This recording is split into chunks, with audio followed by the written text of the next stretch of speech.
Been downgraded now significantly, Sam, but the threat continues, just a bit of a different type of threat when it comes to our area.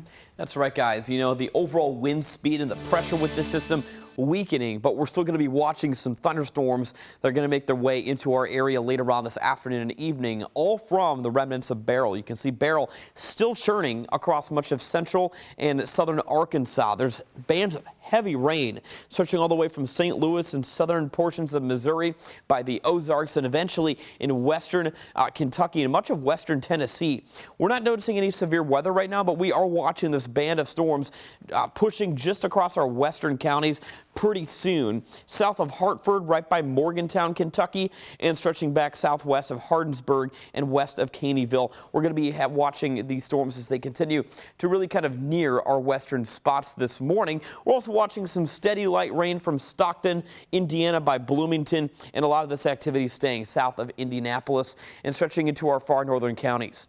Live look right now at the sunrise over the Ohio River. We're sitting at 79, and it's really humid outside. In fact, it feels like we're in the low 80s in some areas, and we're not even really getting to the sunrise hour. We're getting to the sunrise hour right now, so we have a fair amount of hours ahead of us to deal with some heating, and the humidity is still staying at pretty high levels. Temperatures on the map are staying in the upper 70s in downtown.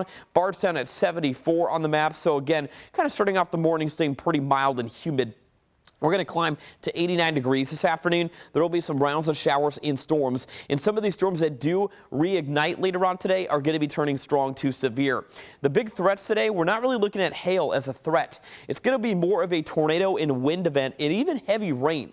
Basically a high threat of dealing with some localized flooding with these storms, and we're also going to be watching that risk of a couple of tornadoes. They're going to be pretty weak tornadoes, may I add, but the potential for a tornado is definitely there later on today. So again, around noon, most spots will be dry along Louisville and points east. We may see a couple of storms popping up, mainly across our north and western spots. As we get you into the mid-morning or mid-afternoon hours, here comes the storms redeveloping from Paoli by Bedford, and with time these storms are going to be a little bit more scattered in nature as we approach the sunset hour, and these storms will continue to push their way to the north and ending up with a pretty quiet outlook overnight tonight. So again, the main threat with these storms today, the range of time will essentially be between 5 p.m. to about 10 p.m. this evening. Then we're going to be clearing out a little bit more. So keep that in mind getting out the door today. And tomorrow's going to be pretty breezy, a little bit cooler, a high temperature of only 81 tomorrow afternoon. Our Mike's Car Wash forecast putting it all together for you. 81 tomorrow, a few showers mainly in the morning, and then we'll see some afternoon sun tomorrow. Our Thursday forecast, clouds decreasing, a high of 86, and that's going to be opening the door for drier air heading into the end of the weekend. Heading into the weekend, we're easily going to be in the low to middle 90s Friday, stretching all the way into Saturday and Sunday.